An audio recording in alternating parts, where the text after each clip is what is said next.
은혜 받으실 하나님의 말씀은 역대하 33장 우리 10절서부터 우리 13절의 말씀까지 보겠습니다. 여호와께서 므낫세와 그의 백성에게 이르셨으나 그들이 듣지 아니하므로 여호와께서 아수르 왕의 군대 지휘관들이 와서 치게 하심에 그들이 므낫세를 사로잡고 쇠사슬로 결박하여 바벨론으로 끌고 간지라. 그가 환난을 당하여 그의 하나님 여호와께 간구하고 그의 조상들의 하나님 앞에 크게 겸손하여 기도하였으므로 하나님이 그의 기도를 받으시며 그의 간구를 들으시사 그가 예루살렘에 돌아와서 다시 왕위에 앉게 하심에 므낫세가 그제서야 여호와께서 하나님이신 줄을 알았더라. 아멘. 우리 오른손 높이 성경책 드시고요, 저를 따라 기도합니다. 이것은 나의 성경책입니다. 하나님께서 내게 주신 것입니다. 나는 이 성경이 말하는 사람입니다. 나는 이 성경이 가지고 있다는 것을 가지고 있습니다. 나는 이 성경이 할 수 있다는 것을 할 수 있습니다. 오늘 설교자를 통하여 하나님의 말씀을 듣는데 겸손히 받아들여 반드시 변화받을 것을 예수님의 이름으로 기도합니다. 아멘. 오늘 이 므낫세에 대한 이야기를 하려고 합니다. 그래서 므낫세는 그 불의한 자의 기도 범주 안에 들어가는 인물입니다. 이스라엘 역사 속에, 남유다의 역사 속에 정말 그 나쁜 왕 가운데 한 사람이 누구냐라고 이야기했을 때 므낫세라는 것입니다. 그런데 하나님께서 므낫세의 기도를 들어주시는 그러한 장면이 성경 속에 나오게 되어진다라는 사실입니다. 그래서 오늘 므낫세 이야기하고 다음 주에 스가랴 이야기하면 아마 구약에 나오는 인물들은 대부분 다 살펴본 것 같습니다. 그래서 구약은 57과 기도학교를 이제 진행하고 이제 신약으로 넘어가게 되어집니다. 므낫세가 누구냐라고 이야기했을 때 므낫세는 이제 나라가 분단되어지죠. 그래서 북쪽은 이스라엘 그리고 남쪽은 유다 왕국이 되어집니다. 그 유다 왕국의 14번째 왕이 이 므낫세입니다. 그의 아버지는 누구냐? 경건한 왕 히스기야였습니다. 그의 어머니는 누구냐? 헵시바였고 할아버지는 그 악한 왕 아하스라는 사실입니다. 므낫세는 12살에 왕위에 올랐다라고 성경은 기록하고 있습니다. 그러면 히스기야가 생명 연장을 받아서 15년 살잖아요. 그때 태어난 아들이 바로 므낫세라는 것입니다.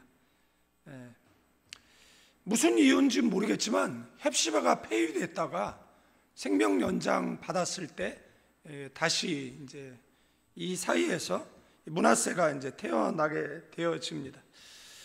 좀 이따 좀 살펴보도록 하고요. 그 남유다의 역사에서 가장 오래 나라를 통치한 사람이 누구냐라고 이야기했을 때 그 사람이 바로 므낫세라는 것입니다. 굉장히 오랜 제의 기간 동안 나라를 다스렸는데 이때가 이스라엘에게 있어서 영적으로 굉장히 암울한 시대였었고 백성들은 하나님으로부터 마음이 멀어진 시대를 이끈, 시대를 연 그런 지도자, 나쁜 지도자가 누구였느냐라고 이야기했을 때 므낫세라는 것입니다. 그는 통치 초반에는 히스기야하고는 달랐어요. 극심한 악행을 저질렀습니다. 이방 민족의 가증한 행위를 본받았고 히스기야가 없앤 그 산당들을 다시 재건했고 이스라엘 왕 아합처럼 그리고 바알과 아세라를 숭배했고 성전 안에까지 우상을 들여놓았어요. 하나님의 이름을 모독하는 행위를 서슴지 않았습니다. 심지어는 무고한 그 선지자들 그리고 무고한 사람들을 죽이기까지 했다라는 사실입니다. 그래서 뭐 열왕기 하에 보면 이제 21장 16절에 보면 무죄한 자의 피를 심히 많이 흘렸다. 얼마나 많이 흘렸느냐라면 예루살렘 이 끝에서 저 끝까지 가득하였더라 라고 말하고 있습니다. 이 므낫세가 죽인 사람 가운데 우리가 잘 아는 이사야 선지자가 포함되어져 있습니다. 이사야 선지자를 톱으로 켜서 죽였습니다. 성경에서 그렇게 기름 부음 받은 자에게 손대지 말라라고 이야기했음에도 불구하고 므낫세는 그 기름 부음 받은, 성경에 보면 왕이라든지 뭐 제사장, 선지자들, 기름 부음 받은 자들에게 그들을 죽이는 것을 두려워하지 않았던 사람이 바로 이 므낫세라는 겁니다. 제가 이거 준비하면서 계속 느끼는 건 뭐냐면 왜 하나님이 이런 자의 기도를 들어주시느냐라는 것입니다. 그것에 대한 질문이 있고, 그리고 이과를 마칠 때 되면 그것에 대한 답을 아마 발견하게 되어질 거라고 생각이 되어집니다. 결국 하나님께서는 참다 이제 진노하시죠. 하나님은 반드시 심판하십니다. 그래서 우리는 회개의 자리로 늘 나아가는 저와 여러분들 되어지기를 주님의 이름으로 축원드리겠습니다. 뭐 다른 사람 볼 때 미련해 보이죠. 뭐 수협에 나오고 뭐 금요일 기도에 나오고 이렇게 신앙적으로 믿음 뭐 이렇게 살아가는 게 미련해 보일지라도 주님 앞에 서는 그날까지 될 수 있으면 예배의 중심에 서 있다, 기도의 중심에 서 있다가 천국 한복판에 서는 저와 여러분 되기를 주님의 이름으로 축원드리겠습니다. 기도하는 시간, 예배하는 시간, 뭐 선교하는 시간은 타협하지 않는 저와 여러분 되기를 바랍니다. 1시 동안 깨어 기도할 수 없느냐 그랬으니까 뭐 체육관에 가서 몸을 만들기 위해서 몇 시간 운동도 하는데 뭐 그까이 거 1시간 기도 못 합니까? 근데 안 하니까 이제 문제가 되는 것이잖아요. 뭐 공예배는 되도록이면 참석을 하는 것이 좋겠죠. 뭐 새벽에 일찍 일어나면 뭐 새벽 기도에 나가셔서 기도하는 것 중요합니다. 뭐 다음 주에는 우리 박 목사님이 제주도 휴가 가겠다고 새벽 기도는 네가 해라 그래가지고 제가 또 새벽 기도 5일 동안 나오게 된데, 저는 새벽 기도에 저 혼자 나오면 제가 사람들을 엄청 괴롭힐 거거든요. 그러니까 알아서 5일 동안 작정 기도한다라는 마음으로 나오셔서 함께 기도를 하면 뭐 좋겠다, 뭐 이런 생각을 갖습니다. 그래서 하나님은 이 사람을 들어서, 사람 채찍 인생 막대기잖아요. 그래서 그 사람을 회개의 자리로 이끄시는데 그가 끝끝내 회개하지 않으면 철장으로 부숴버리시겠죠. 그래서 아수르 군대를 보내서 그를 징계하셨어요. 그리고 옛날 성경에 갈고리에 깨어서 이렇게 돼 있는데 지금 성경에는 그 뭐죠?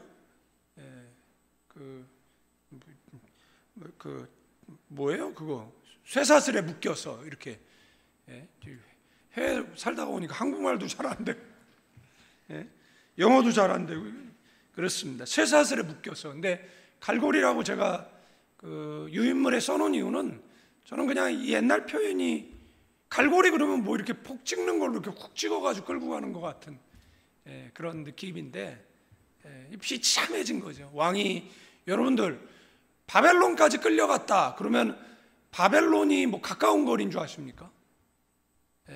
서울에서 부산까지 가는 거리가 직선 거리로 350km 정도, 300km 이거밖에 안 되잖아요. 바벨론까지 2000km 가까이 됩니다. 1800에서 프로세펠리스까지 끌려갔으면은 얼마 되는 거죠? 2200km잖아요. 4개월을 가야 되는 거리예요.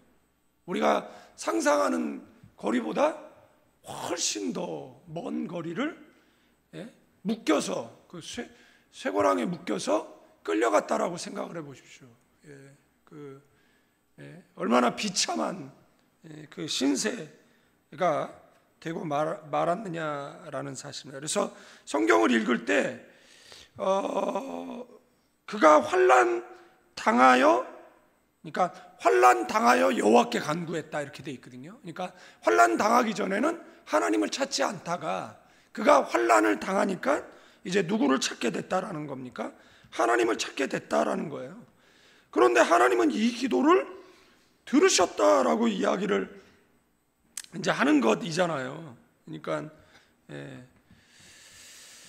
그래서 이 바벨론, 그러니까 아수르에서 그 수도 바벨론까지, 지금으로 말하면 이란까지 이제 포로로 끌려가는 이 수치를 당하게 되어졌어요. 그래서 11절에 여호와께서 아수르 왕의 군대 지휘관들이 와서 치게 하심에 그들이 므낫세를 사로잡고 쇠사슬로 결박하여 바벨론으로 끌고 갔다 이렇게 되어져 있습니다.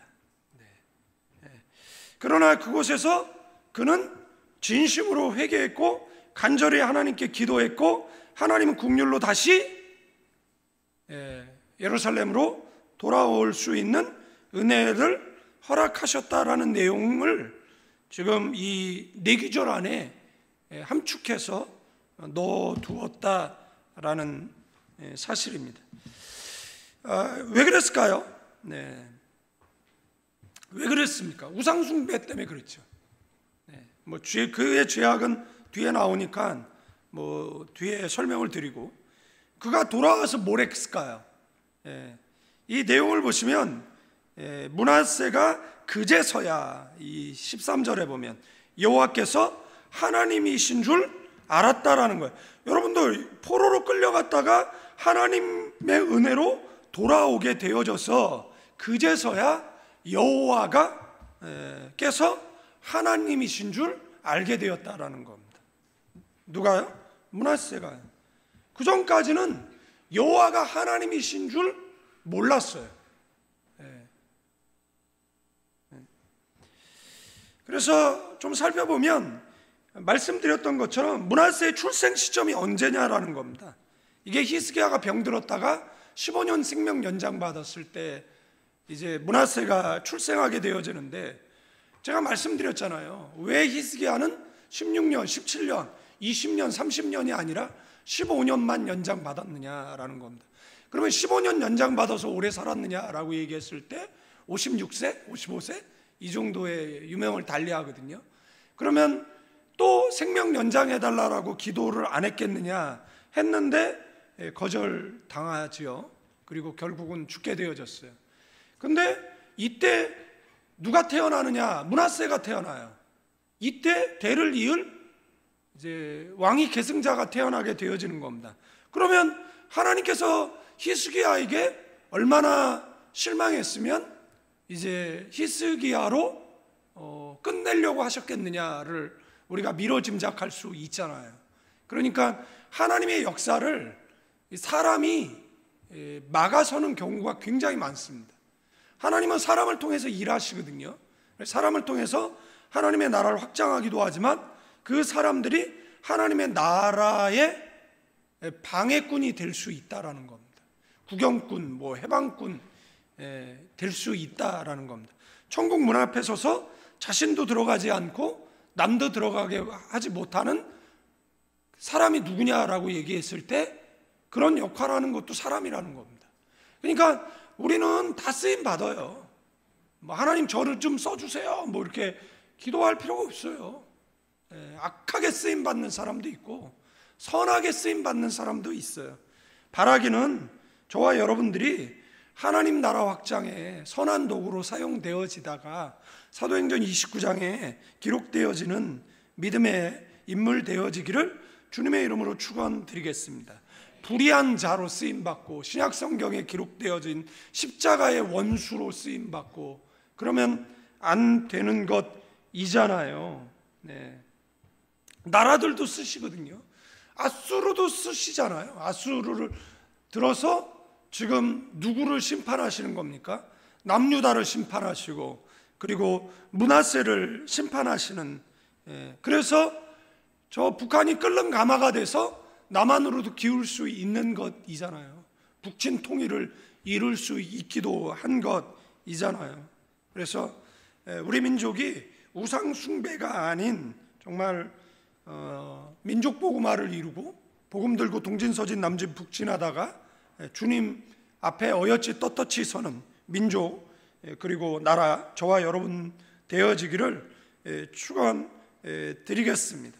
그 시점에 역사상 가장 악한 이제 왕이 태어나게 되어지는 것이죠. 그러니까 이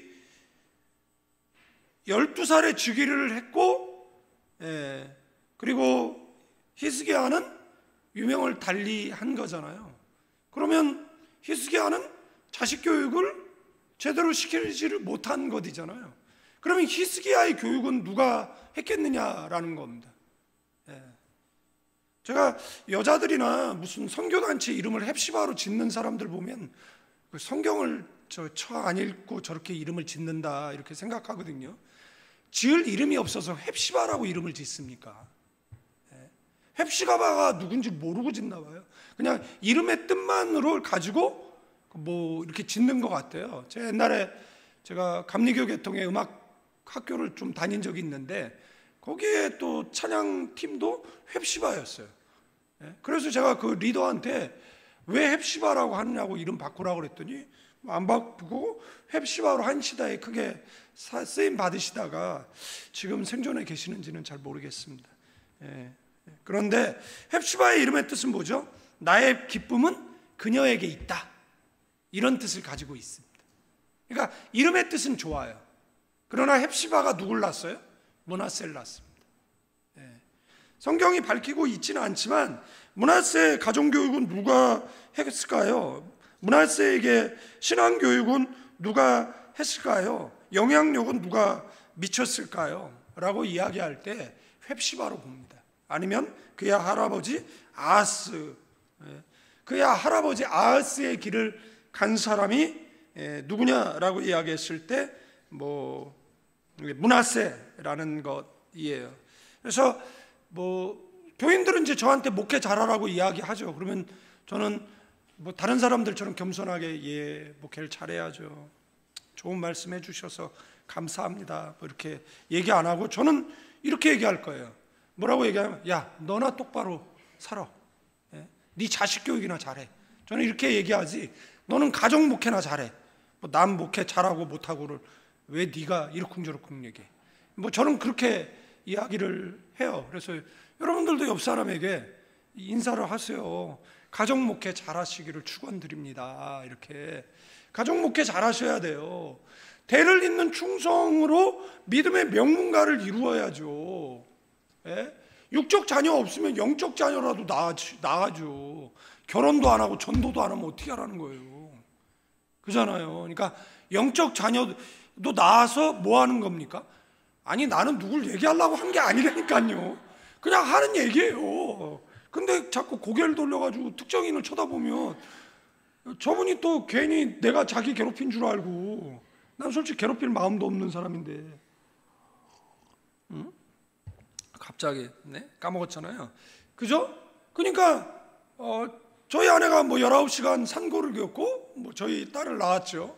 뭐 권사님들이 뭐 둘째 안 나냐, 셋째 안 나냐, 넷째 안 나냐 이런 이야기를 하는데 어떤 분은 심지어 태몽까지 꿨대. 그래가지고 아이고 우리 태몽을 왜 권사님이 꾸세요? 권사님이 이제 자녀를 낳으려는, 그러니까 저보고 뭐라 그러냐면 주책이래요.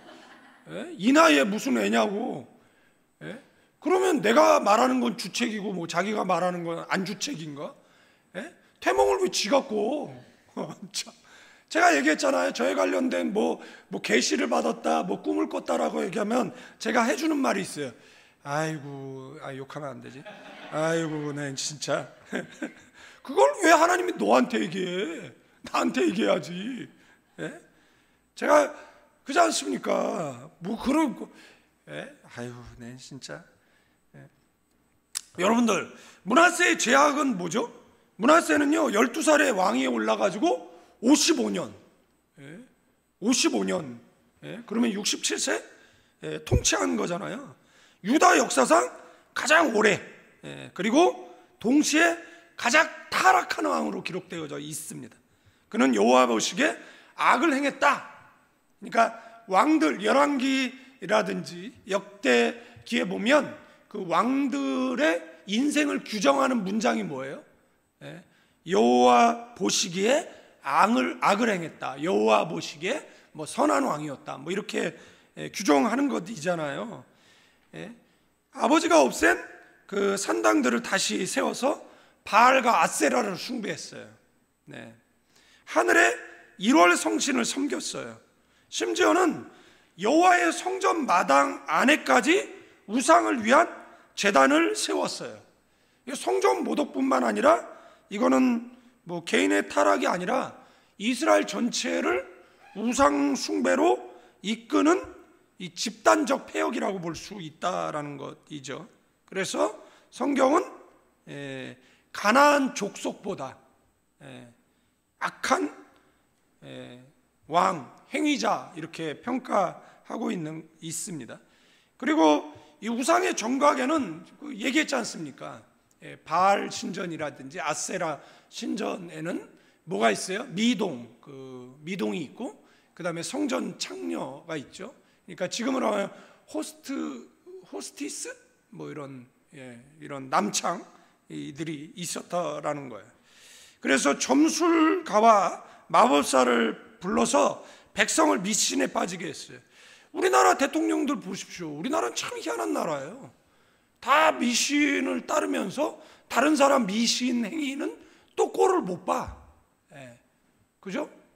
그래서 우리 대통령이 미신에 빠졌어요. 그래가지고 지금 2명의 대통령이 탄핵당하는 이런 일들이 뭐 있었잖아요. 근데 그들이 탄핵당한 이유 가운데 하나가 뭐냐면 우리 대통령이 미신에 빠졌어요. 이런 거잖아요. 그러면 너는 미신을 안 따르냐? 걔네들도 다 미신 따르는 애들이거든요. 걔네들도 법사 찾고 걔네들도 뭐 점쟁이 찾고 이러는데 내가 하면 노맨스지만 네가 하면은 안 돼. 뭐 이런 건가 보죠. 뭐 다른 측면이지만. 그래서 이제 그런데 자신의 아들까지 제물로 바쳤어요. 자신의 아들까지. 여러분들 근래까지 뭐 우리나라 100년 전 뭐 보면 제주도에 그 인신제사 했잖아요. 어린아이를 그 굴에다가 바치는 그 제주 그 뱀굴에다 바치는 일이 있었고, 뭐 중국에 그 건물 지을 때 그 애들 파묻는 그런 문화들도 있고, 뭐 그런 인신제사가 미개한 뭐 과거에만 있었다? 아니요. 지금 우리가 사는 시대에도 지금 벌어지고 있는 거잖아요. 석기 문화가 철기 문화로, 그 다음에 원시인이 뭐 이렇게 발달해서 뭐 지금의 현대인? 원시인은 지금도 존재하잖아요. 인도네시아의 한 섬에는 아직도 문명과 접하지 않은 원시 문명이 있잖아요. 필리핀에 가면은 그 망양족들이 있고 전 세계 원시 문명이 아직도 있어요. 그게 뭐 그들이 뭐 진화돼 가지고 뭐 인간이 되고 그게 아니라 문명과 접하지 않으면 사람은 뭐 그죠? 그러니까 사람이 뭐 진화됐다라는 것보다는 그걸 과학으로 설명 못 하잖아요. 보다는 인간이 오히려 퇴화된 거 아닌가요? 퇴화되고 있는 것 같은데.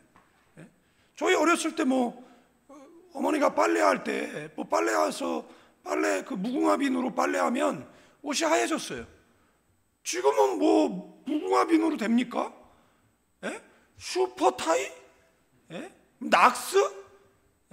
못 찌든 때에는 뭐, 야, 온갖 화학 첨가물을 다 넣어서 빨아도 그 옷에 뭐 손으로 빠는 것보다 기계로 빠는 게 더 잘 빨리겠죠. 그런데도 불구하고 그 옷이 몇 년 되면 그 누런 그 때가 벗어지질 않잖아요. 그러니까 보면은 문명이 발달하지만은 사람의 수고는 더 뭐 많이 하는 것 같아요. 그래서 그 유진 피터슨이 쓴 주와 함께 달려가리라는 책이 있는데, 거기에 보면 이 므낫세를 어떻게 평가했느냐라면 가장 캄캄하고 사악한 반세기라고 표현하는 것을 보게 되어 있습니다. 그래서 므낫세는 단순히 방탕하고 무능한 폭군이 아니었어요.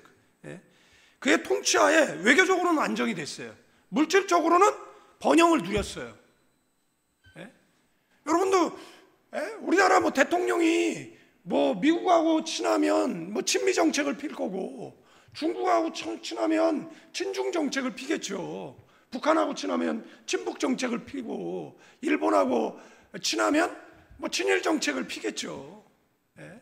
그러면 그 정책에 의해서 딸려오는 것들이 있잖아요. 자유민주주의가 있고 사회주의가 있고 뭐 이런 문화들이 있는 거잖아요. 그런데 그것을 통해 가지고 국민이 잘 살기 때문에 괜찮다, 성경은 그렇게 말하지 않습니다. 왜냐하면 친아수르 정책을 폈거든요. 그러니까 나라는 부국강병을 누리고 있었던 거죠. 아수르가 세계 강대국인데 아수르하고 친하니까 아수르가에 의해서 안전이 좀 보장받고 있는 상황이잖아요. 그리고 경제적으로 윤택했고, 그러니까 백성들 입장에서는 그래도 좋게 평가할 수 있는 왕인데, 지금 므낫세가 뭘 한 겁니까? 사람들의 신앙을 다 무너뜨린 거잖아요. 우리나라가 뭐 팬데믹 2년이라는 치아 가운데 교회 다 무너뜨리고 신앙 다 무너뜨리고 방역이라는 이유 가지고, 그러나 그것에 대해서 하나님이 그래도 잘했다, 방역을 잘 지켰다 이렇게 말하지는 않을 거잖아요. 그것에 대한 하나님의 분명한 심판이 있겠죠. 그걸로 15,000교회가 문 닫고 200만이 신앙을 잃어버렸다라고 이야기하면 우리 입장에서 봤을 때에는 불의한 자인 거잖아요. 그러니까 뭐 경제가 윤택해, 지금 뭐 복지 포퓰리즘 해가지고 또 13조 써가지고 우리 25만 원씩 준다면서요. 4인 가족이면 뭐 한 100만 원씩 받나 보죠. 그러니까 뭐 우리 입장에서는 아유 땡큐, 그죠? 땡큐예요. 그러나 그것을 괜히 얘기했는데, 그것을 신앙적 입장에서 봤을 때는 다르게 볼 수도 있다라는 이야기를 하는 겁니다. 친아수르 정책에 의해서 그냥 부국강병만 누린 게 아니라 우상을 수입해 들어온 거잖아요. 그러니까 백성들을 우상에게 물들게 한 것이잖아요. 그래서 지도자가 어떤 정책을 피는 것은 백성 영향을 미치는 거잖아요, 우리에게. 그러나 그 영향은 지금 우리 눈에는 결과가 보이지 않는다라는 겁니다. 세월이 흐른 다음에 그것이 이제 옳고 그름은 이제 역사가 이제 판단하게 되어지겠죠. 아수르의 대표의 신은 니스룩이에요. 이게 그죠? 그래서 이 성전 매춘이라든지 성전 제의가 포함된 그 재정일치 제재였다라는 사실입니다. 그래서 므낫세는 그 체제를 받아들였어요. 아수르하고 친하니까 아수르로부터 이 우상 숭배를 또 수입해 온 거예요. 그러나 이것은 하나님의 통치 질서를 무너뜨리는 결과를 갖고 온 거예요. 그래서 외적으로는 태평성대를 누렸지만 내면적으로 봤을 때는 철두철미하게 타락했고 신앙은 철두철미하게 무너졌으며 그들의 삶 가운데 하나님은 멀리 배척되어졌다라는 사실입니다. 그러니까 말씀드렸던 것처럼 한 나라의 왕이 그 부국강병을 위해서 강대국의 노선을 따르는 것, 정치적으로는 합리적일 수 있지만 그것이 가지고 오는 결과에 의한 그 신앙의 타락, 이것은 므낫세의 선택이었지만 이것은 하나님의 뜻과는 어긋나는 선택이었다라는 겁니다. 결국 이 선택은 유대 신앙을 파괴하는 죄악이 되고 말았다라는 겁니다. 그래서 정치적 성공이 곧 영적 성공이 아니라는 것을 말씀은 우리에게 강하게 경고해 준다라는 사실이고요. 우리가 이 므낫세에 관한 내용은 열왕기하 21장 1절에서 18절, 역대하 33장 그 10절에서 20절까지의 내용이잖아요. 그러니까 그 1절서부터, 이거 1절서부터인데, 역대하 33장 1절서부터 그죠? 1절서부터 20절까지. 그러니까 내용이 짧아요. 그러니까 좀 살펴보시면 좋을 것 같고, 하나님께서 이스라엘 그리고 특별히 므낫세를 심판하신 이유는 뭐 앞에서도 계속 언급됐지만 우상 숭배, 성전 모독, 그 다음에 무고한 자들의 학살. 근데 무고한 자 가운데 누가 포함되어져 있다고요? 이사야가 포함되어져 있다라는 말씀을 드렸고, 히브리서 11장 믿음장에 보면 그 선지자들이 토부로 죽임당하는, 그럼에도 불구하고 믿음을 지켰다. 그 사람이 누구죠? 이사야예요. 그러면 그 이사야를 누가 죽였느냐라고 이야기했을 때 므낫세가 죽였다라는 거예요. 그러니까 누굴 죽이는 겁니까? 제가 늘 말씀드리잖아요. 목사의 말을 안 듣는 사람은 아무의 말도 안 듣습니다. 어떤 사람은 목사 말을 듣지 말라라고 얘기하는데, 그럼 목사 말 안 들으면 누구 말을 들을까요? 그 사람이 하나님 말은 들을까요? 안 들어요. 뭐 주일 성수도 안 하잖아요. 그러니까 그런 사람이 누구의 말은 듣겠습니까? 자기가 천상천하 유아 독존한 사람이 되는 것이죠. 뭐 직분이 높아지는 거, 내가 목사가 됐다는 거, 목사에 대한 엄청난 프라이드를 갖고 있지만, 여러분들 많이 받았어? 많이 맞을 거예요. 그죠? 너 많이 받았으면 하나님이 많은 것을 요구하는 겁니다. 그러니까 책임이 크면 그 책임만큼의 신앙을 요구하는 것이죠. 신앙을 요구하는 것이죠. 그러니까 뭐 직분이 높다, 그래서 그것이 어떤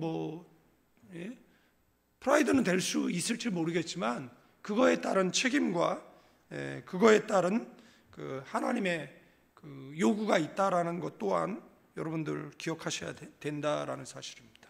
그러니까 뭐 교회도 이제 안수 집사님, 권사님 있으면 권사님들이 품위 있게, 그죠?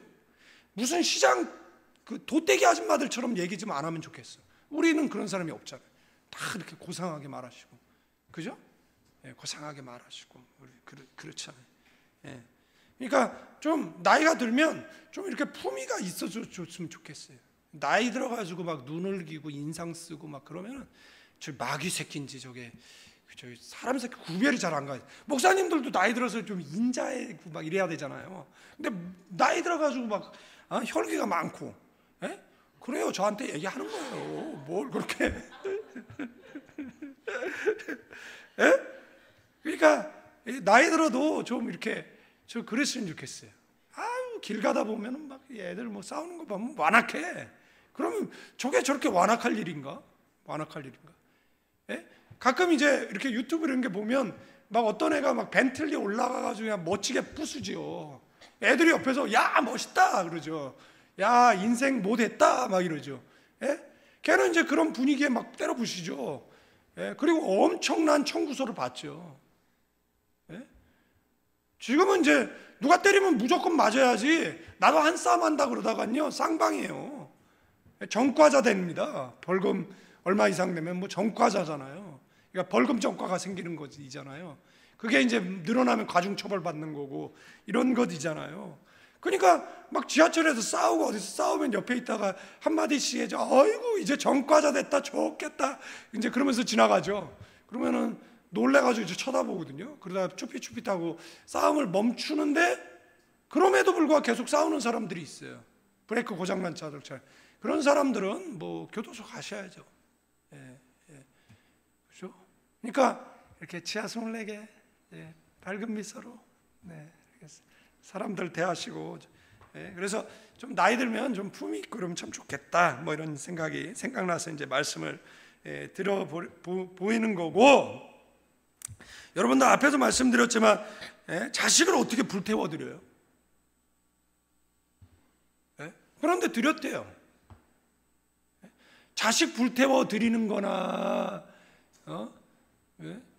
그 뭐예요? 친구들과 짜고 아버지 인감하고 뭐 저기 빼고 그다음에 아버지를 무참히 살해해서 암매장하는 거나 호수에 버리는 거나, 그리고 그 재산을 해서 자기 그 뭐 빚지고 있는 뭐 1,500만 원 갚으려고 그러는 놈이나, 그게 지금 20대 애들이 얼마 전 뉴스에 나오더라고요. 그래서 얼핏 들은 이야기인데, 이거 뭐예요?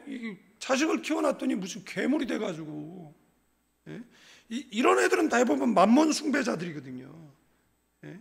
돈이면 일륜 천륜이 필요 없어요. 결혼해가지고 그냥 남편을 또 아유 감사해, 남편을 또 죽게 하는 그 아내들, 또 남편 되신 분들 아내에게 감사하세요. 또 이러면 또 엽기적이 되니까 얘기는 안 하지만, 뭐 바늘로 눈을 찔러서 실명을 시키는 게 말이 됩니까? 그래서 이게 왜 이런 일이 벌어지는 거죠? 만몬 숭배자들이죠. 돈, 만몬을 숭배하는 사람은 돈을 위해서는 이제 그게 맨날 뉴스에 나오는 거잖아요. 뉴스에 맨날 보는 거잖아요.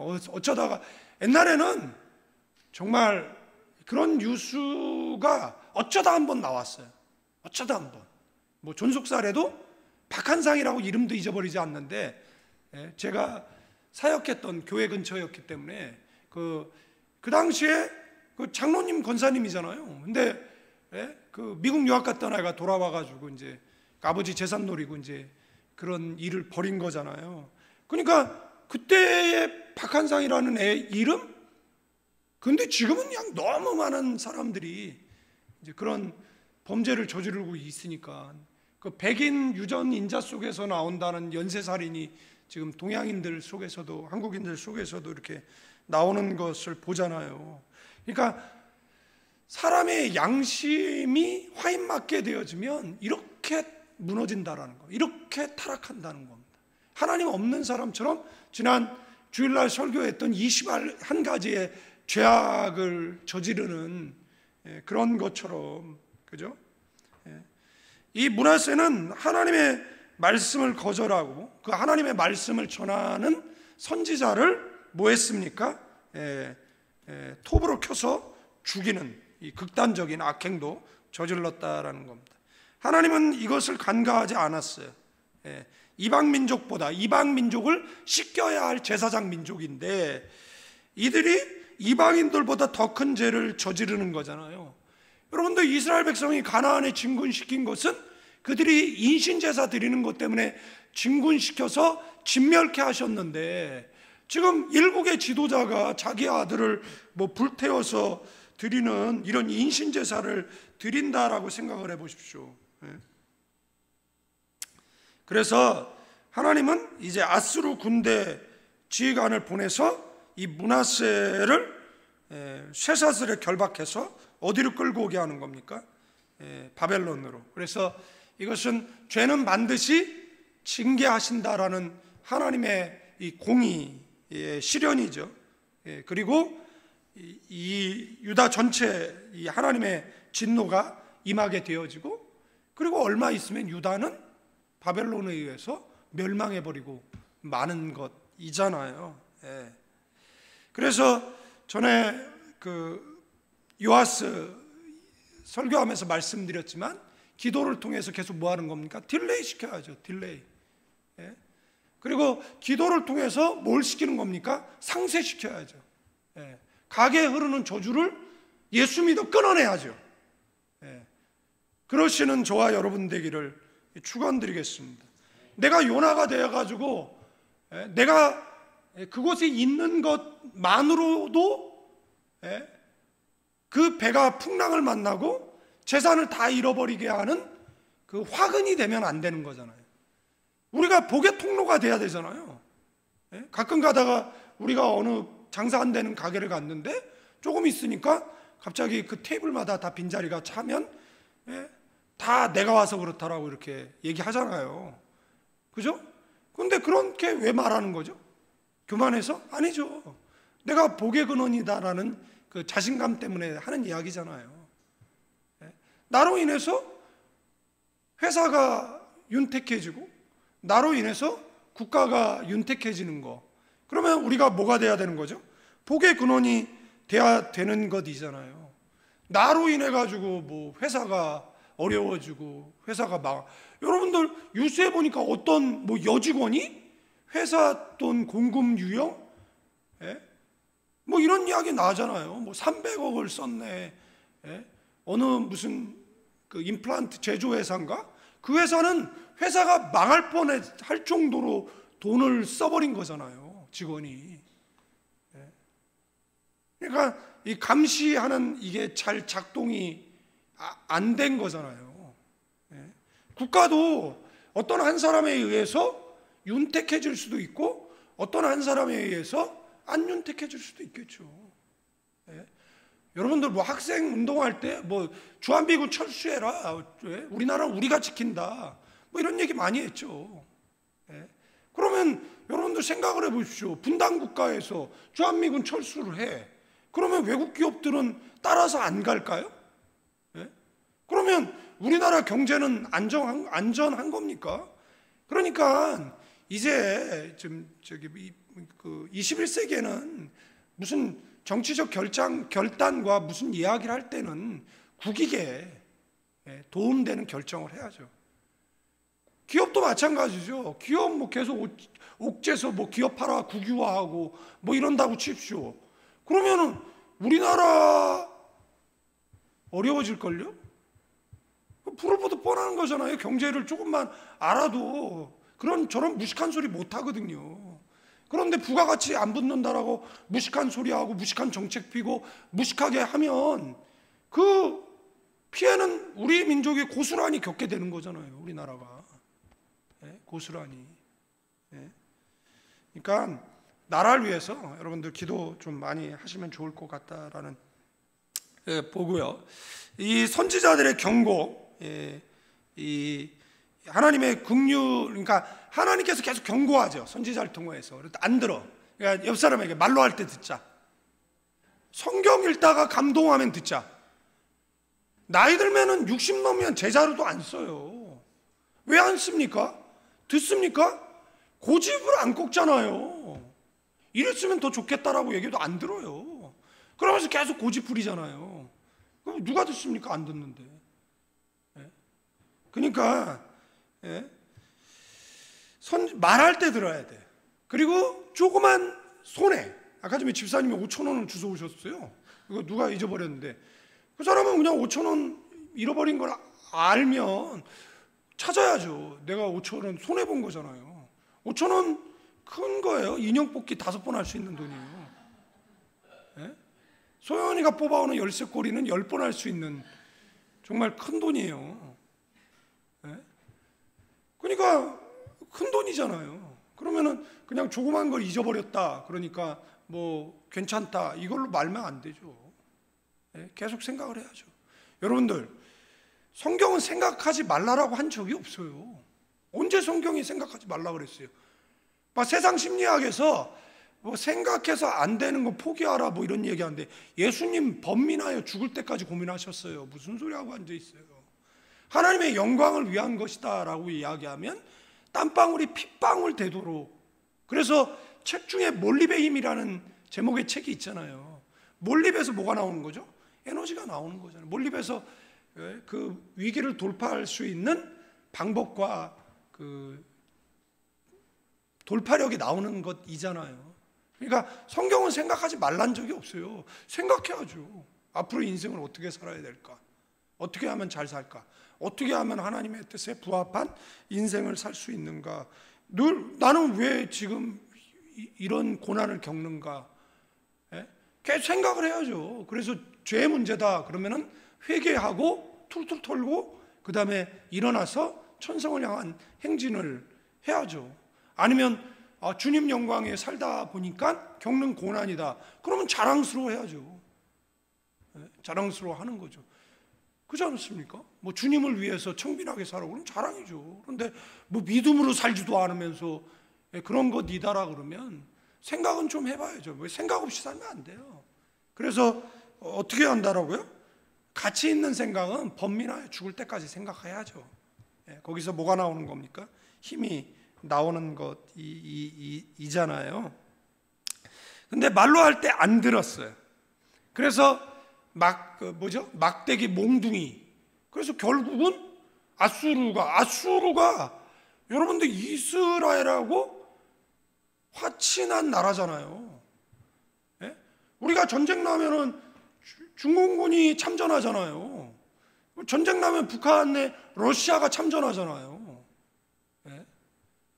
지금 우리나라가 만약에 전쟁이 나면 뭐 지금 대통령이 나토 회의를 가느냐 마느냐 왜 자꾸 문제가 돼요? 나토는 유럽이잖아요. 유럽하고 지금 누구하고 싸우는 겁니까? 러시아하고 싸우잖아요. 그러니까 나토를 가면 나토 편이라고 오인받을 수 있으니까 나는 러시아 편인데? 라고 하면 못 가는 거죠. 예? 그러면 간다. 그러면 이제 러시아에서 뭐라고 얘기하겠죠. 그러니까 이 국제사회라는 것이 뭐 우리가 생각하는 것처럼 그렇게 단순한 게 아니잖아요. 그러니까 그 밑에 있는 참모들이 뭐 하는 거예요? 각계 분야에 있는 사람들이 계산을 하는 거죠. 그래서 뭐가 더 국익에 유익이 될 것인가에 따라서 나는 결정을 하는 거죠. 그래서 이 잘못 결정을 하면 이것에 의해서 국가적인 손해를 입게 되죠. 입게 되는 것이잖아요. 그러니까 국가도 뭐 어마어마하게 생각을 하잖아요. 밤새 생각하고 뭐 그 대통령 뭐 돼서 뭐가 좋다고 맨날 교도소 나가고 뭐 그잖아요. 지금 전 대통령인가? 그분도 이제 뭐 계속 뭐 10시간 거리 뭐 재판 받으러 다니니까 힘들다고 그렇게 그러니까 좀 가까운 데서 받으면 안 되냐 그러니까 안 돼. 서울 와서 재판 받아. 그래서 알았어요. 뭐 이제 그러고 다니게 되는 거잖아요. 그러니까 역대 그 뭐 대통령 되면 그 뭐 좋습니까? 자살하거나 뭐 교도소 가거나 불행하잖아요. 그러니까 왜 불행하죠? 이 결정한 것에 책임을 지기 때문에 그런 겁니다. 자신의 결정에 그 결정이 늘 옳은 결정만 할 수는 없잖아요. 늘 옳은 결정만. 그러니까 이 국가도 어떤 결정에 뭐가 있습니까? 폐후가 있는 거죠. 이 결정이 나라는 잘 살게 됐는데 신앙은 무너뜨렸다.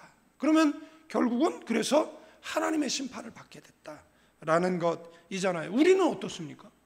우리도 늘 결정을 하잖아요. 식당 가가지고 뭐 먹을래 아무거나 그러면은 너는 아직 결혼하려면 멀었다. 야. 밥 먹는 거 하나 결정을 못 하는데 무슨 결혼이야. 그렇잖아요. 밥 먹는 거 하나 결정을 못 하는데 인생에 결혼해 보십시오. 결정할 게 얼마나 많습니까? 그때마다 생각합니까? 오늘은 남편에게 아침밥을 뭘로 줄까? 3박 4일 생각합니까? 아니잖아요. 그런 것들은 그냥 빨리 결정을 해야 되는 것이잖아요.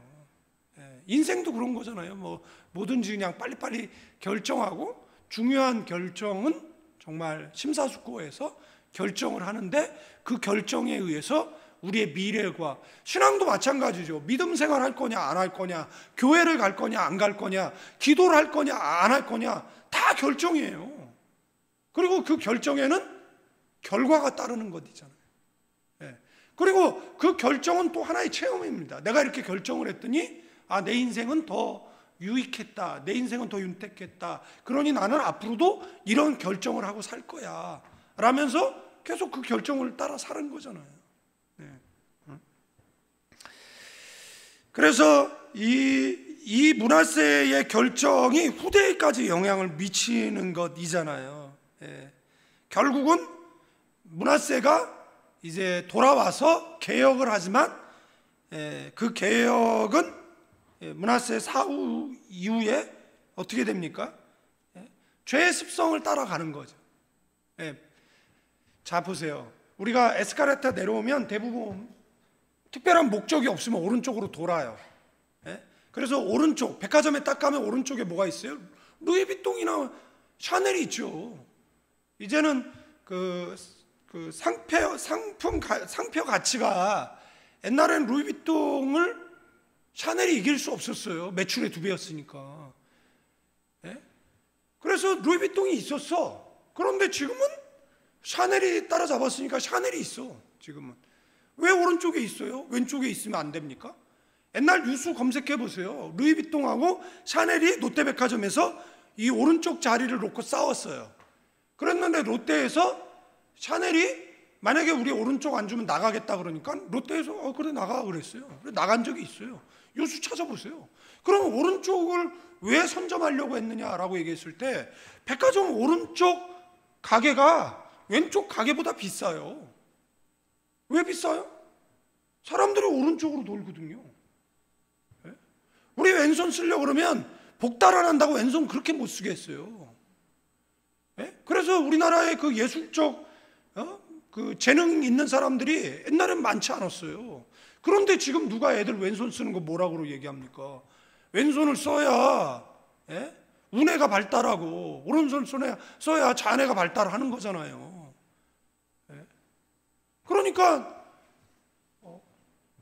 지금은 이제 우리나라가 지금 뭐 다 석권했잖아요. 뭐 드라마, 영화, 뭐 음악, 뭐 비트박스, 뭐 랩, 뭐 춤, 뭐 지금은 뭐 노벨 문학상이 나오는 나라잖아요. 지금은 뭐 K 한류, 뭐 지금 이제 한류가 전 세계를 지금 석권하고 있는 이런 나라가 이제 되었잖아요. 그러니까 습관이에요. 그러니까 생각의 길도요 부모가 내주는 거예요. 여러분들 풀이 이만큼 자라 있어요 다. 근데 이쪽으로 생각하라고 부모가 풀을 베줬어. 그러면 애들은 다 이쪽으로 생각해. 이렇게 생각해. 이게 편해. 이렇게 하는 게 불편해. 그러니까 에스카레이터 타고 내려오면 왼쪽으로 몸을 트세요. 일부러. 왼쪽으로. 오른쪽으로 틀지 말고, 습관이 인도하는 대로 가지 말고 한번 그 생각의 방향을 틀어보세요. 그러니까 그 부모가 생각의 길을 내주는 거잖아요. 그러니까 부모가 부정적이면 자식도 부정적이에요. 그러면 어떻게 해야 돼요? 운명을 바꾸려면 생각의 방향을 틀어야 돼요. 왼쪽으로. 계속 왼쪽으로 틀어야 됩니다. 부정적인 생각을 하는데 계속 생각을 어디로 틀어야 돼요? 긍정으로 틀어야 돼요. 잘 될 거야. 나는 기도하니까, 하나님이 도와주시니까 계속 생각의 방향을 틀어야 돼요. 근데 나는 자꾸 못났다, 뭘 해도 안 된다, 그리고 자기 비관적으로 하면 사탄이 그래 맞아 막 이렇게 얘기하잖아요. 여러분도 우리가 막 기도해. 그러면 사탄이 엄청 정죄하잖아요. 정죄하면서 뭐라고 얘기합니까? 야, 네가 뭘 기도를 해? 너 기도하면 들어줄 것 같아? 막 정죄해요. 그러면 우리는 정색하고 얘기하죠. 미스터 사탄 저리 꺼져 얘기하고, 내가 예수의 보혈의 피로 죄 씻음 받았고, 내가 비록 죄인이지만 하나님이 나를 의롭다라고 여겨주셔서 내가 의인으로 기도하는 것이고, 여러분들 이 기도의 결과가 나중에 뭐냐라고, 악인도 기도하면 하나님 듣는다라는 거예요. 그런데 사탄은 뭐라고 얘기해요? 악인이 기도하면 안 듣는다라고 얘기를 하는 거잖아요. 그러면 므낫세의 기도가 어떻게 응답을 받습니까? 므낫세가 어떻게 포로에서 돌아옵니까? 므낫세가 어떻게 노년에 민족개혁을 이루고, 므낫세가 어떻게, 여러분 생각을 해보시죠. 어떤 사람은 믿음으로 살다가 말년에 가가지고 예수 부인하는 그런 인간들이 있는데, 므낫세는 정말 예수 없이 살다가, 하나님 없이 살다가 말년에 하나님 내가 잘못 살았습니다, 하나님이 정말 여호와시네요 라는 고백을 하는 것이잖아요. 이거보다 더 복된 게 어디 있습니까?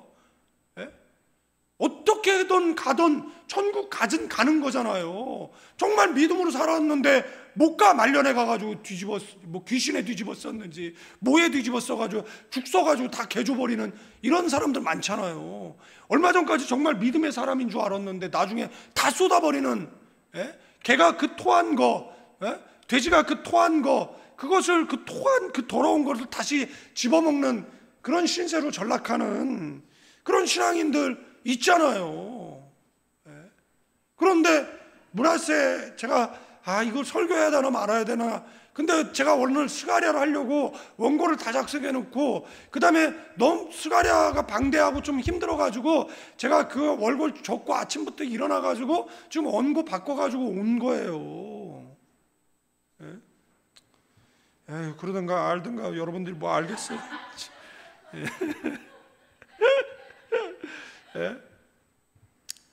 하나님은요, 죄를 결코 가볍게 보지 않으십니다.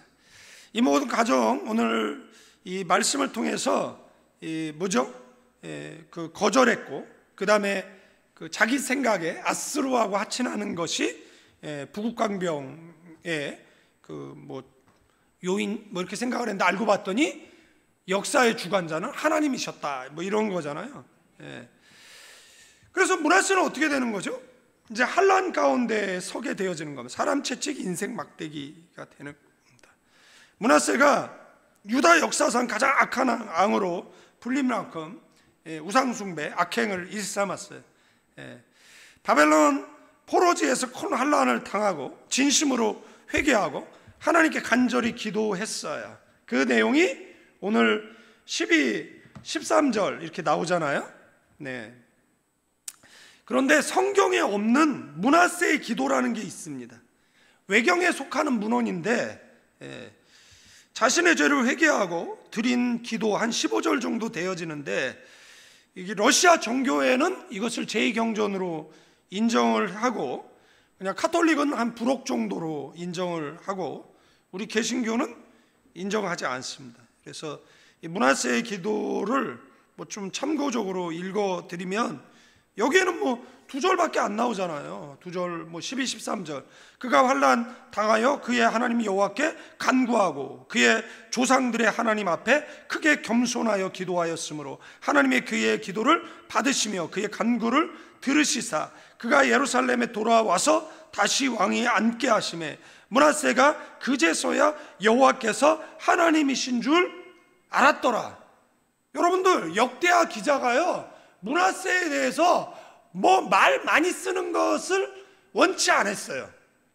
저도 얘기했잖아요. 제가 므낫세를 설교하는 게 그렇게 썩 내키지 않아.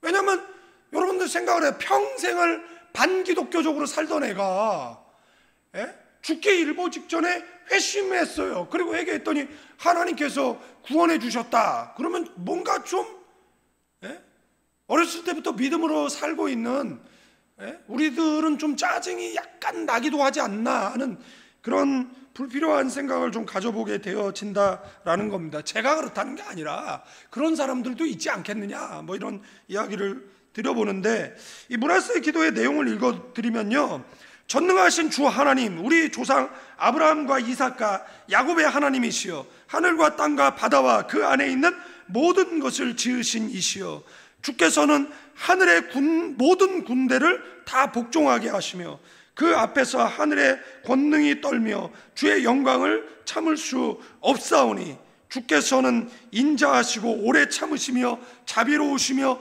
회개하는 자를 긍휼히 여기시나이다. 주께서는 의인들이 아니라 죄인들이 회개하기를 원하셔서 죄인들에게 구원의 기회를 주셨고 내게도 회개의 길을 열어주셨나이다. 참 뻔뻔하죠. 나 므낫세는 내 죄가 바다의 모래보다 많고 내 죄악은 셀 수 없이 많아 하늘에까지 닿았사오며 주의 거룩한 진노를 일으키기에 부족함이 없사오니 내가 머리를 조아리고 무릎을 꿇으며 주의 자비를 구하나이다. 나의 수많은 우상을 세우고 주의 분노를 쌓으며 주의 계명을 쳐버리고 의를 멸시하며 오만하고 방자하게 행하였나이다. 그러나 이제 무릎 꿇고 주께 간구하오니 주여 나의 죄를 기억하지 마시고 내 허물을 지워 주소서. 주는 긍휼과 자비의 하나님이시며 회개하는 자를 용서하는 주님이시니 내가 무덤에 내려가지 않게 하시며 생명이 있는 자 가운데서 주의 이름을 찬송하게 하소서. 주여, 이 죄인을 용서하시고 나의 마음을 청결하게 하사 다시는 악을 행하지 않게 하시며 나의 입술로 주를 찬양하게 하소서. 주의 긍휼은 크시며 회개하는 자를 기뻐하시는 나이다. 주의 자비로 나를 받으시고 내가 주의 이름을 높이게 하소서. 찬송과 영광이 세세토록 주께 있나이다. 이 시편 구조를 가지고 있거든요. 철저한 회개, 자기 고백, 하나님의 자비에 대한 그 신뢰, 그리고 삶의 변화에 대한 이 소망이 담겨 있어요. 므낫세는 이 내용을 보면 하나님이 어떤 분이시다라는 이해를 가지고 있었던 것을 말씀을 통해서 이제 보게 되어집니다. 이것은 많은 번역본들에게는 들어가 있지만 우리 성경에는 들어와 있지 않고, 이것을 그 외경으로 인정하는 것은 러시아 정교회, 그리고 캐톨릭은 뭐 부록 정도로, 뭐 참고서 정도로 생각하는, 그러나 이 기도의 내용을 보면 므낫세가 얼마나 철두철미하게, 여기에는 자세히 나와 있지 않지만 그 회개했다라는 것을 이렇게 알 수 있다라는 사실입니다. 시간이 많이 되어서 뭐 정리하고 이제 마치도록 하겠는데, 그래서 이 기도를 들으시고 하나님께서 뭐 했어요? 돌아오게 하셨어요. 그래서 다 설명을 드리지 못하겠지만 므낫세의 기도에는 어떤 특징이 있어요. 그건 뭐죠? 절망 끝에 터진 눈물의 기도입니다. 여러분들, 절망으로 끝내서는 안 됩니다. 절망 끝에 우리는 기도의 자리로 나아가야 됩니다. 그리고 그런 절망적인 상황이 된 것은 죄의 문제예요. 죄가 생각이 안 나면 생각나게 해달라고 해야 돼요. 그래서 회개의 자리로 나아가야 된다라는 겁니다. 여러분들, 옛날에 삼성이 그 매출이 부진할 때 누구죠? 이건희 회장이 마누라 빼고 다 바꾸라고 이야기했던, 기억나십니까? 그러니까 부인 빼고 다 바꾸라는 겁니다. 어떻게 보면 내 인생이 내 뜻이 아니라 뭐가 잘 안 돼, 그러면 다 바꾸는 거예요. 뭘 바꾸는 겁니까? 다 바꿔야죠. 말하는 거 뭐 다 바꿔야죠. 어떤 애가 취직하려고 그러는데 취직이 하도 안 되니까 문제가 뭔가라고 자신을 심각하게 간주하고, 그 다음에 얘는 교회 가기로 결정을 해요. 왜냐하면 교회에서 가면 사람들과 만나고 사회성을 기를 수 있잖아요. 교회는 친절하거든요. 세상처럼 뭐 만나고 싶은 사람 만나고 안 만나고 싶은 사람 안 만나고, 학교처럼 뭐 왕따 시키고 이런 게 없잖아요. 그리고 자기가 리더십을 펼칠 수 있는 곳이 교회라고 생각을 하는 거예요. 그게 한 성공한 아이가 자신의 인생을 바꿀 때 자기가 결정한 거, 교회 가기로 한 거, 그 다음에 교회에서 리더가 되기로 한 것, 그 다음에 교회에서 많은 것들을 배우고, 그 다음에 사회에 나가서 이 대인관계라든지 어떤 뭐 이런 것들에 많은 유익을 얻었다, 뭐 이런 것을 고백하는 내용을 들은 적이 있는 거잖아요. 그러니까 여러분들 다 바꿔야죠. 기도 안 하는 사람이 기도하는 사람으로 바꾸고, 예배 안 드리는 사람이 예배하는 사람으로 바꾸고, 예배하는 사람은 계속 성실하게 예배하고. 교회 보세요. 뭐 잠깐 뭐 나와가지고 뭐 열심히 한 달 두 달 하다가 없어지는 사람들, 그 사람들은 성실한 사람들이 아니에요. 신앙은 성실해야 되는 겁니다. 뭐 수요예배 늘 드리고 금요예배 드리고, 뭐 여러분들 이거를 제가 36년째 하고 있어요.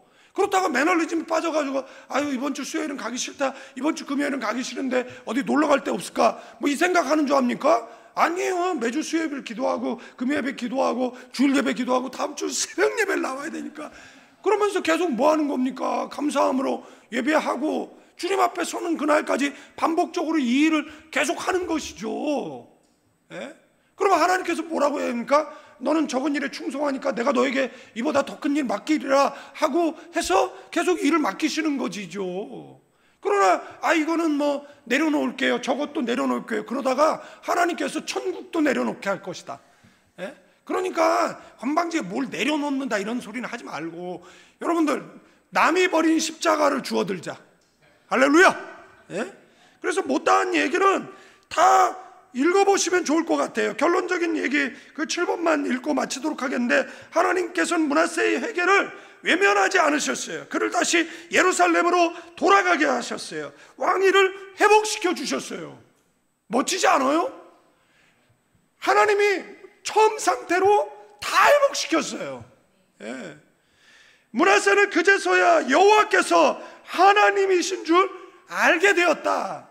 하나님, 내가 글로만 만나던 하나님이 아니라 이제는 내가 하나님을 체험합니다 라고 고백하는 것이잖아요. 단지 말에 그치지 않고 회개의 열매, 삶으로 나타내기 시작했어요. 외부 성벽을 보수하고 모든 이방신들, 우상을 제거했고요, 여호와의 제단을 회복하고 감사와 화목제를 드리는 등 예배 회복했어요. 예배를 다시 세우는 개혁을 단행했어요. 므낫세의 변화는 단순한 감정적 반응이 아니었어요. 설교 맨날 듣잖아요. 감정적으로 반응하죠. 뭐 이렇게 살아볼까? 작심삼일? 작심이틀? 금에 나올까? 하루? 그러고 나서 뭐 하는 겁니까? 원래 상태로 돌아가는 거잖아요. 그러니까 이 교회 목사가 맨날 목 터져라 이야기해도 그대로, 아직도 그대로네, 아직도 그대로네, 아직도 그대로네. 예? 삶 전체를 바꾸는 회개였어요. 여러분들, 우리가 우리 스스로 안 바꾸면 사람 채찍이 인생 막대기예요. 쪽팔림을 당해봐야 정신 차리죠. 예? 개망신 당해야, 예? 수치를 당해야 이방 나라의, 예? 왕이 백성들 앞에 뭡니까? 쇠사슬에 묶여가지고 끌려간다라고 생각해 보십시오. 백성들이 얼마나 조롱했을까요? 너 때문에, 예? 저딴 거를 왕이라고, 저딴 거를 대통령이라고, 저딴 거를, 예? 얼마나 그 수치를 당했겠습니까? 그리고 끌려간 거잖아요. 저 밑바닥에 떨어진 인생이 된 거잖아요. 그때 하나님 앞에 눈물로 호소한 것이잖아요. 여러분들, 이 역대하 기자 많은 사본에 그 므낫세의 기도가 실려 있는데 이 15절 통째로 빼버렸잖아요. 역대 기자가 이걸 써놓지 않잖아요. 왜 그렇겠습니까? 그럴 가치도 없는 거잖아요. 얘가 인생을 이렇게 죄악으로 50여 년을 살았는데 노년에 회개했다라고 해가지고 얘가 회개한 기사를 방대하게 17절 가까이를 넣어준다라고 생각을 해보십시오. 그러면 모든 강단에서 므낫세가 그러면서 설교할 거 아니에요. 그러니까 역대기 기자는, 열왕기 기자는 아예 넣지도 않았고 역대기 기자는 걸 다 빼버리고 두 줄로 요약해가지고 집어넣은 거잖아요. 여러분들, 이걸 들여다보고 뭐 기도했네, 응답받았네, 뭐 이런 거잖아요. 그러나 하나님은 악인의 기도도, 악인의 회개하기를 기다리시고, 그리고 악인의 기도도 들어 응답하시는 하나님인 줄로 믿습니다. 그러면 우리는요, 여러분들이 므낫세와 같은 죄악을 저질렀어요? 원인을 불태워가지고 하나님 앞에 드렸습니까? 뭘 했습니까? 불태워 드렸나 본데? 안 보이는데? 개척교회니까 이런 농담을 하지. 아유, 참네. 무슨 말이야? 남들이 들으면 경악할 거야. 이게 참. 공부한 아버지 어디 가서. 그렇지 않습니까? 그러면 므낫세의 기도를 들으시는 하나님이, 우리 므낫세보다 착하게 사는, 착하게 살죠? 착하게 살고 있겠죠? 살고 있죠? 그러면 자신 있게 대답을 해야지. 마귀는 정죄하지만 우리는 늘 하나님께서 나를 두고 보기에도 아까운 존재로 보신다. 아멘. 므낫세의 이야기는 오늘날 우리에게도 깊은 영적 교훈을 준다라는 거. 어떤 죄를 지었든, 얼마나 실패했든 진심으로 회개하고 하나님께 나아가는 자를 하나님은 반드시 회복시켜 주시는 줄로 믿습니다. 그러므로 우리는 낙심하지 말고 예수 그리스도의 이름으로 하나님 앞에 나아가야 될 줄로 믿습니다. 성령을 의지하여서 예수의 이름으로 하나님께 기도할 때 하나님의 응답이 저와 여러분들과 가나안 교회 속에 있게 되어질 줄로 믿습니다. 이 시간에 합심하여 기도하는데 나라 민족 교회 그리고 철두철미한 회개로 기도하시고 오늘 저와 여러분의 인생에 다시 새 출발하는 가나안 모든 교인 되기를 주님의 이름으로 축원드리겠습니다. 이제는 우리 주 예수 그리스도의 은혜와 우리 아버지 하나님의 극진하신 사랑, 성령님의 감화감동 교통 충만 축복하심이 다시 한번 회개로 신앙의 옥깃을 여미고 기도의 자리로 나아가는 믿음의 사람들, 가나안 교인들 위에와 필리핀 임마누엘 교회 위에, 조국 대한민국과 필리핀 위에 이제로부터 영원까지 함께 계실지어다.